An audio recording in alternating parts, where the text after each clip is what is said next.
8 సంవత్సరాల experience evidence based గల ఆయుర్వేదిక multi specialty hospital KSSC hospital మన హైదరాబాద్లో. అపరిచిత వ్యక్తులతో పరిచయం, స్నేహం ప్రమాదమని పదే పదే పోలీసులు హెచ్చరిస్తూనే ఉంటారు.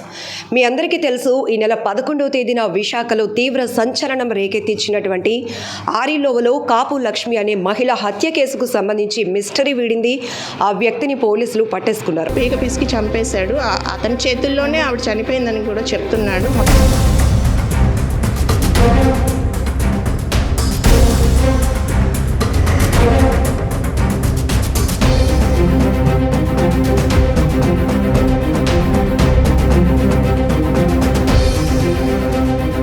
అయితే ఈ కేసును ఛేదించడానికి 10 బృందాలు నిర్విరామంగా కొనసాగిస్తూ దర్యాప్తును ముమ్మరంగా తీసుకెళ్లి ఆఖరికి నిందితుడిని పట్టుకున్నారు. అయితే ఇక్కడ ప్రధానంగా ఈ కేసులో చూస్తే గనుక ఆమెతో 15 ఏళ్లుగా పరిచయం ఉన్నటువంటి వ్యక్తే ఈ డబ్బు బంగారం కోసం ఆమెను హత్య చేసినటువంటి వైనం తీవ్ర సంచలనంగా మారుతోంది. కేసుకు సంబంధించి డీటెయిల్గా తెలుసుకుందాం. మనతో పాటు DCP crimes Latha Madhuri madam ఉన్నారు. మేడం, పదే చెప్తూ ఉన్నారు, ఒకవైపు సీసీ కెమెరాలు పెట్టుకోండి, అలానే అపరిచిత వ్యక్తులతో స్నేహాలు మానండి అని.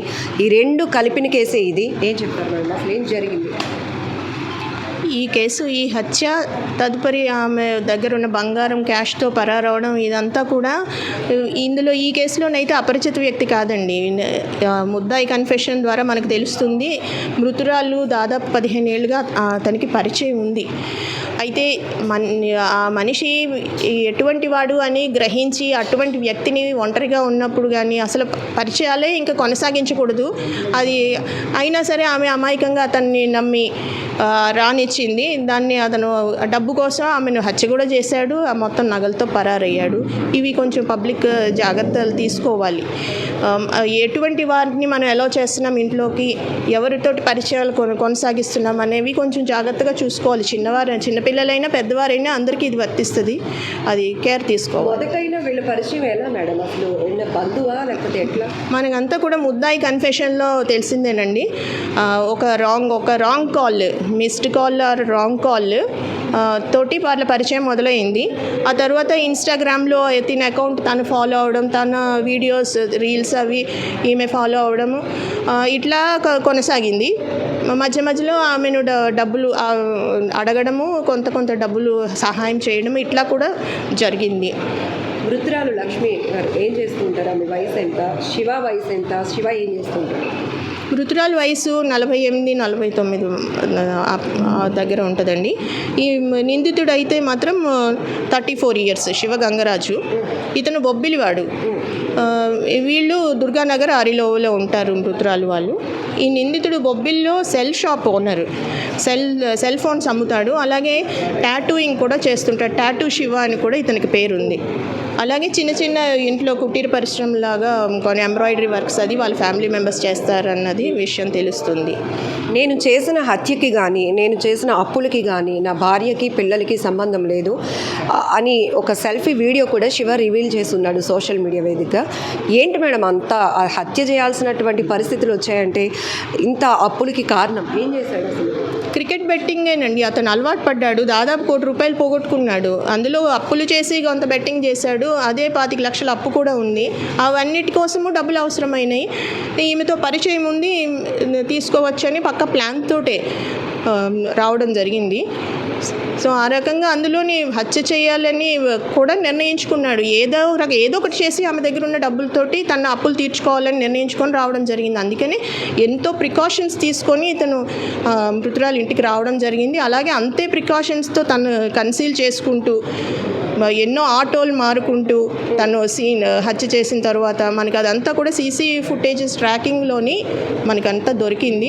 ఆ తర్వాత రైల్వే స్టేషన్ వరకు వెళ్ళి తను వేసుకున్న బట్టలు కూడా మార్చేసి, అంటే పోలీసులు ఎవరు గుర్తుపట్టలేకుండా ఉండడం కోసం పైన వేసుకున్న జర్కిన్ ఇవన్నీ కూడా మార్చేసి క్యాప్ తీసేసి వేరే వ్యక్తిలాగా కూడా తిరగడానికి అన్ని ప్రయత్నాలు చేశాడు. తర్వాత ఇంకా పోలీసు అంటే మీడియాలో నాట్లో కొంత వచ్చింది ఇన్ఫర్మేషన్ రావడంతో వారణాసి పారిపోయాడు. అక్కడి నుంచి ఢిల్లీ నుంచి మరలా రాయగఢ్, ఒరిస్సా, అక్కడి నుంచి చెన్నై వెళ్ళిపోదామన్న ప్లాన్ తోటి ఉండగా మనకి వైజాగ్లో దొరికాడు. పట్టపగలు పూర్తిగా రోడ్డుకి ఇరువైపులా ఇల్లులు ఉన్నాయి, వాళ్ళ ఇంటి దగ్గర సీసీ కెమెరాస్ కూడా ఉన్నాయి. అయినా కూడా ఒక మహిళని డబ్బు బంగారం కోసం హత్య జరగడం అనేది ఇది విశాఖలో జరిగిన కేసు అయినా కూడా ఇప్పుడు రాష్ట్ర వ్యాప్తంగా తీవ్ర సంచలనంగా మారినటువంటి కేసు. ఈ కేసు ఛేదించడంలో ఎవిడెన్స్, టెక్నికల్ ఎవిడెన్స్ కానీ సీసీటీవీ ఆధారం ఎట్లా ఉపయోగపడింది? చాలా ఉపయోగపడిందండి. Main stay CC camera footages మనకి ఇక్కడ నుంచి ఢిల్లీ వరకు తీసుకెళ్ళింది, మళ్ళీ నిందితుడి వరకు తీసుకొచ్చింది మెయిన్ సీసీ కెమెరా ఫుటేజ్. అలాగే ఇంకా మీకు తెలుసు కదా, అదర్ సైంటిఫిక్ ఎవిడెన్స్ కూడాను ట్రాకింగ్ ఇవన్నీ చేయడం జరిగింది. సైంటిఫిక్గానే అతను లొకేషన్ పట్టుకొని అప్రహెండ్ చేయడం జరిగింది. ఈరోజు రిమాండ్ కూడా పంపిస్తున్నాం. 11వ తేదీన ఎన్ని గంటలకు లక్ష్మి ఇంటికి ఈ వ్యక్తి వెళ్ళాడు, ఎన్ని గంటల తర్వాత మళ్ళీ బయటకు వచ్చాడు, ఇద్దరి మధ్య ఏమైనా ఘర్షణ జరిగిందా మేడం? ఏ వస్తువుని తీసుకువెళ్ళడం జరిగింది? 11వ తారీఖున మార్నింగ్ 10-12 ఆ ప్రాంతంలో మనకి సీసీ ఫుటేజ్ టైం స్టాంప్ బట్టి తెలుస్తుంది. అతను వచ్చి దాదాపు 2 hours వరకు ఉండి వెళ్ళిపోయినట్లు అది కూడా ఫుటేజ్ ఆధారంగా మనకు తెలుస్తుంది. డబ్బులు అడగడము, ఆవిడ మరి వ్యతిరేకించడం ఏదో జరిగింది. దాంతో ఇతను ఆమె మెడని స్ట్రాంగులేట్ చేసేసాడు, పీక పిసికి చంపేశాడు. అతని చేతుల్లోనే ఆవిడ చనిపోయిందని కూడా చెప్తున్నాడు. మొత్తం డీటెయిల్గా చెప్పాడు. ఆమె నా బెడ్ మీదే ఎవరికి అనుమానం రాకుండా అలా పడేసి వెళ్ళిపోయాడు. సాయంత్రం వాళ్ళ హస్బెండ్ తన డ్యూటీ నుంచి వచ్చే వరకు కూడా తెలియలేదు. సాయంత్రం 5:15 ఆ టైం వరకు ఎవరికి తెలియదు. ఆవిడ ఒక్కరితే ఉంటుంది ఇంట్లో, పిల్లలు కానీ ఎవరు లేరు, అందరూ పెద్దవాళ్ళు వేరే చోట ఉంటున్నారు. సో మనకి ఆ హత్య జరిగిందనే విషయం కూడా సాయంత్రానికి తెలిసింది. అప్పటి నుంచి నిరంతరాయంగా 10 teams వరకు పనిచేసి డిటెక్ట్ చేయడం జరిగింది. ఈరోజు సక్సెస్ఫుల్గా నేరస్తుని పట్టుకొని రిమాండ్కి తరలిస్తున్నాం. ఫైనల్లీ పబ్లిక్కి మీరు ఇచ్చే మెసేజ్, ప్రతిసారి మేము చెప్పిస్తూనే ఉంటాం, మీరు చెప్తూనే ఉంటారు, ఇటు సీసీ కెమెరాల ఇంపార్టెన్స్ గురించి కానీ, ఇంట్లో ఇంత విలువైన వస్తువులు బంగారం అది ఉండటం వల్ల కూడా ఆఖరికి ప్రాణాలు పోతుంది. అవునండి, ఇంత క్యాష్ కానీ ఒంటి మీద ఎప్పుడు ఇంత ఒంటరిగా ఉంటున్నప్పుడు పర్టికులర్గా ఇంత క్యాష్, గోల్డ్ ఇవన్నీ కూడా ఇంట్లో పెట్టుకోవడము అడ్వైజబుల్ కాదు. బ్యాంక్ లాకర్లోనే పెట్టుకోవాలి. అలాగే ఒంటరిగా ఉంటున్నప్పుడు కొంచెం జాగ్రత్తలు తీసుకోవాలి. ఎవరిని ఇంట్లోకి రానిస్తున్నాము అనేది కొంచెం చూసుకొని మనం ప్రతి వాళ్ళు కూడా కేర్ తీసుకోవాలి, పిల్లలైనా పెద్దవాళ్ళైనా. అలాగే సీసీ కెమెరా వల్లనే ఈ కేసు మనం ఛేదించడంలో చాలా క్రూషియల్ రోల్. సో సీసీ కెమెరాలు ప్రతి వాళ్ళు ఇంటి దగ్గర పెట్టుకోవాలి. అన్ని కాలనీస్లో కూడా మోర్ సీసీ కెమెరాస్ ఉంటే నేరాలు కూడా కంట్రోల్ అవుతాయి చాలా వరకు. ఒకవేళ జరిగినా కూడా డిటెక్షన్ ఈజీ అవుతుంది.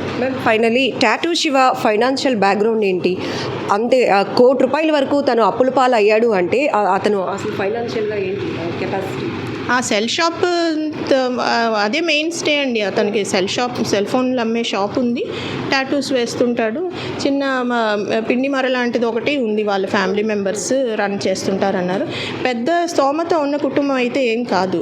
అయినా సరే ఇప్పుడు ఈ బెట్టింగ్ ఇవన్నీ ఈజీ మనీ ఫస్ట్ ఇనీషియల్గా డబ్బులు వస్తున్నట్లు అనిపిస్తాయి కదా, ఆ ఆశతోటి, ఆ దురాశతో ఇంకా ఇన్వెస్ట్ చేద్దామని, ఇంకా పెడితే ఇంకా ఎక్కువ వస్తుందని ఆ దురాశతోటి ఎక్కువ డబ్బులు పోగొట్టుకున్నాడు. ఆ అప్పులు తీర్చడానికి మరలా ఇలా నేరాన్ని చేశాడు.